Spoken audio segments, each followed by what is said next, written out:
Hey guys, so this is a presentation on nutrition deficiency in young adults, especially college students, and how to find solutions for any nutrient deficiencies in your own environment.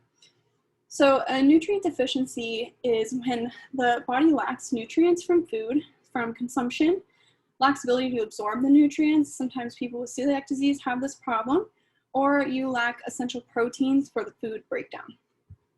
Some of the most common nutrient deficiencies in young adults are iron deficiency, which lead to paleness, feeling dizzy when you're standing up, and have a low red blood cell count.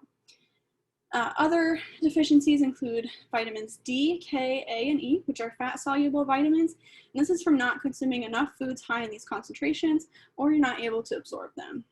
Other deficiencies that are common are a calcium and vitamin D deficiency, which can lead to bone loss, enamel erosion, and depression symptoms. So going outside in the sunshine can help with vitamin D. Risk factors for college students are that young adults typically think that they can't afford what is traditionally healthy foods, or they lack the financial literacy to go into a grocery store and buy the right foods that are high in nutrients but low in cost. Other problems are what is called an obesogenic college dining experience, which has been found in many research in colleges.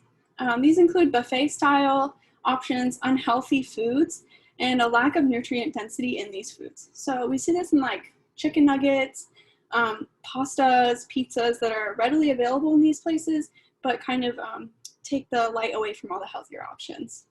Some researchers have also found that students lead a more sedentary lifestyle in these years, and this is because they are sitting in front of computers or in classrooms and then juggling work, which leads to less exercise, and they're not really going for the healthier foods when they're snacking or eating.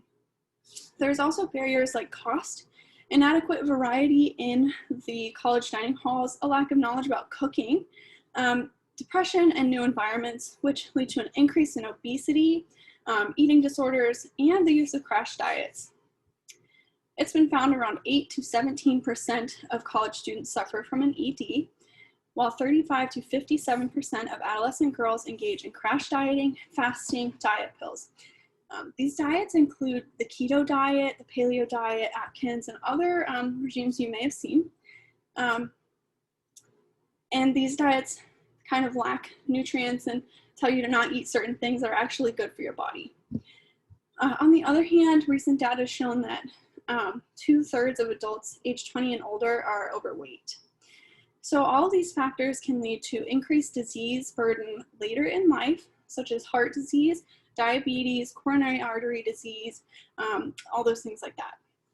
Solutions: health educators should start using outlets such as Zoom, classroom education, to teach healthy cooking, exercise, changes, and how to fit that into a schedule, and providing resources for healthy foods. In a recent study, students exhibited interest in this kind of teaching during the freshman orientation experience. There are two solutions that we're going to talk about today, which is how to read a nutrition label to ensure you're consuming what you need, and cheap foods that are also nutrient dense. So to start with our nutrition label, on the top it's got your serving size, then your calories, and then from there it's all your nutrients and macronutrients that you should be eating. The percent daily value is how much that you are consuming of that nutrient, and kind of gives you a guide on how much that you need to eat after this. So we can see that it includes total fats, cholesterols, sodium, carbs, protein, and then all of your vitamins and other nutrients. So your daily nutrient intake, this is just a guide. Your total fat should be less than 70 grams, but you should be avoiding things like trans fats, which can lead to coronary artery disease and heart diseases. And then the saturated fat, you should keep less than 20 grams. This can lead to high cholesterol and heart disease.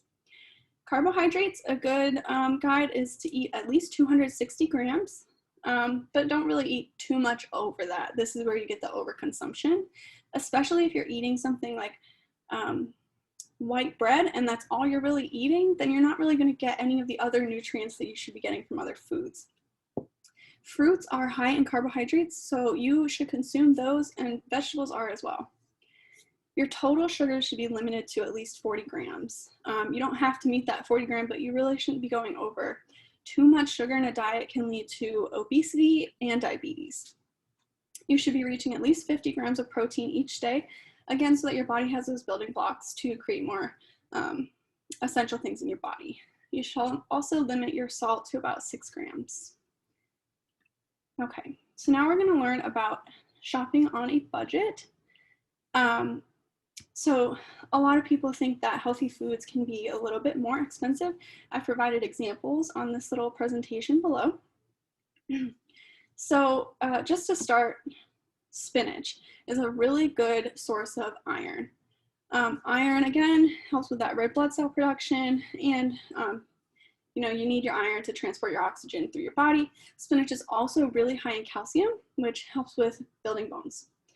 Spinach is only about $2.99 at the store. You can add it to pasta dishes, pizzas, saute it in a pan with a little bit of oil, add it to chicken, even eating it on breakfast sandwiches. So there's tons of ways that you can get it in if you don't just want like a spinach salad.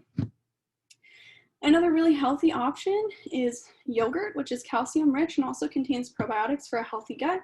A lot of times you can get a little cup of yogurt for about $1, or you can get a larger tub. It's only like $3.50. Other options for grains include whole wheat breads, whole wheat pastas, and two examples I have here are an oatmeal, which is super easy. You can do it in the microwave or on the stove. You just add a little bit of water. You can add fruit, peanut butter, and really make it what you want. Another really good option for getting your whole grains and proteins in is to pick up a pasta at the store that has maybe made of more protein-rich sources. Lentils, which is this one, and it's really high in protein because of this. So you're getting all those whole grain nutrients instead of with a typical white pasta. And pasta like this is usually only like $2 at the store. Other protein options include tofu, chicken, and turkey, which are really high in healthy protein. Another thing that you can pick up at the store really easy and make quick snacks with is a cucumber, and you can dip that in ranch, or you can get carrots, which are high in vitamin A and useful for healthy vision. Another healthy snack option is popcorn, and popcorn is a whole grain and it's also low calorie. You can also get apples. They're pretty cheap and they're by the pound, and those are really easy to cut up and eat while you're doing homework. There's some recipes down below.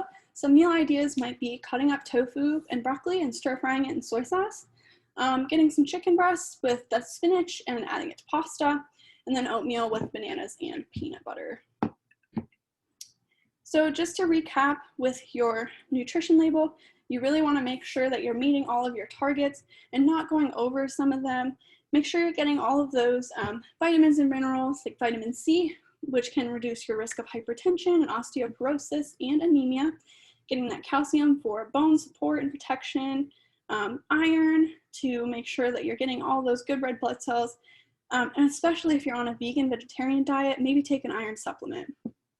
And then with the protein, you want to make sure your body has enough healthy building blocks to support you throughout the day. So these are just ways that you can live a healthier lifestyle in college.